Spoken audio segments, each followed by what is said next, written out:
नमस्कार, आप देख रहे हैं भारत एक्सप्रेस और मैं हूं आपके साथ आंचल मित्तल। नीम करोली बाबा का असली नाम लक्ष्मी नारायण शर्मा था। कई लोगों ने उन्हें हनुमान जी का अवतार भी माना जाता है कि जो नीम करोली बाबा के दरबार में अर्जी लगाता है उसकी सभी इच्छाएं पूरी होती है। इसी के चलते देश और विदेश से कई लोग कैची धाम आकर नीम करोली बाबा के दरबार में अर्जी लगाते हैं। लेकिन पिछले 3 सालों में नैनीताल के कैची धाम में अनियंत्रित भीड़ ने प्रशासन की टेंशन को बढ़ा दिया है।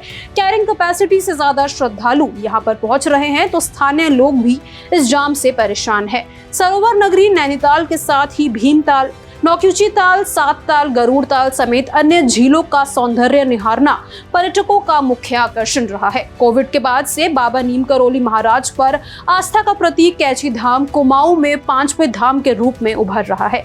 कैची धाम मल्ला निगलाट ग्राम पंचायत के अधीन आता है। वहां के ग्राम प्रधान बताते हैं कि मंदिर में रोजाना औसतन 5000 श्रद्धालु दर्शन को पहुंच रहे हैं, जिससे क्षेत्र में रोजगार और सुविधाओं में भी बढ़ोतरी हो रही है। कैची धाम के प्रति बढ़ती आस्था के बाद सरकार की ओर से सुविधाओं पर फोकस किया गया है।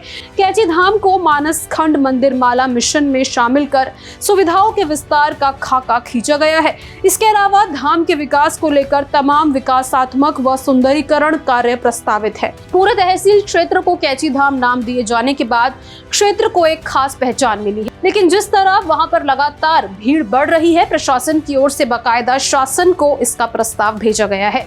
इस पर मुहर लगने के बाद सभी लोगों को कैची धाम जाने से पहले रजिस्ट्रेशन करवाना होगा। चलिए जानते हैं इसके बारे में पूरी डिटेल। अगर सब ठीक रहा तो 4 धाम की तर्ज पर ही नैनीताल के कैची धाम में भी रजिस्ट्रेशन शुरू हो जाएगा।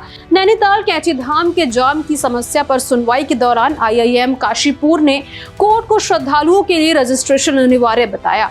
अब तक यहां बिना किसी के रजिस्ट्रेशन के ही लाखों लोग पहुंच रहे हैं, जिससे पार्किंग समस्या के साथ साथ सड़कों पर ऐसे ही जाम लग रहा है। हालांकि अब नैनीताल जिला प्रशासन कैची धाम में रजिस्ट्रेशन व्यवस्थाओं को बनाने की तरफ बढ़ रहा है, जो 4 धाम तर्ज पर होगी।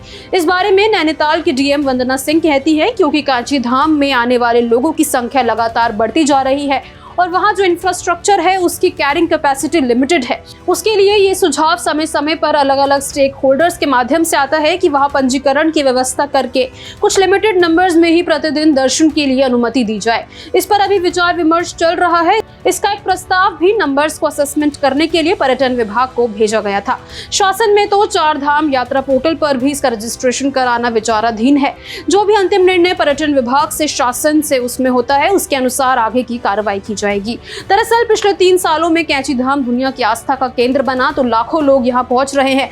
यहाँ पार्किंग, शौचालय समेत मूलभूत सुविधाओं का भी अभाव बन रहा है। वहीं कैची धाम की भीड़ के चलते हल्द्वानी से नैनीताल, भीमताल आने वाली सड़कों पर घंटों जाम की स्थिति बन रही है, जिससे स्थानीय लोगों को भी दिक्कतों का सामना करना पड़ रहा है। हालांकि हाई कोर्ट भी सड़कों के जाम को लेकर सख्त है, तो स्थानीय लोग रजिस्ट्रेशन से कंट्रोल करने की बात कर रहे हैं। बहरहाल अगर रजिस्ट्रेशन की व्यवस्था को शुरू किया जाता है तो न केवल आसानी से श्रद्धालुओं के दर्शन होंगे, बल्कि स्थानीय लोगों को भी जाम से राहत मिलेगी। ऐसे में जरूरी है कि सरकार जल्द से जल्द कैची धाम में भी 4 धाम की तर्ज पर रजिस्ट्रेशन की व्यवस्था बनाए, ताकि अनियंत्रित दबाव को भी यहाँ कम किया जा सके, जिससे पर्यावरण को भी नुकसान ना हो। अब इस फैसले को लेकर आपकी क्या राय है, कमेंट बॉक्स में जरूर शेयर करें।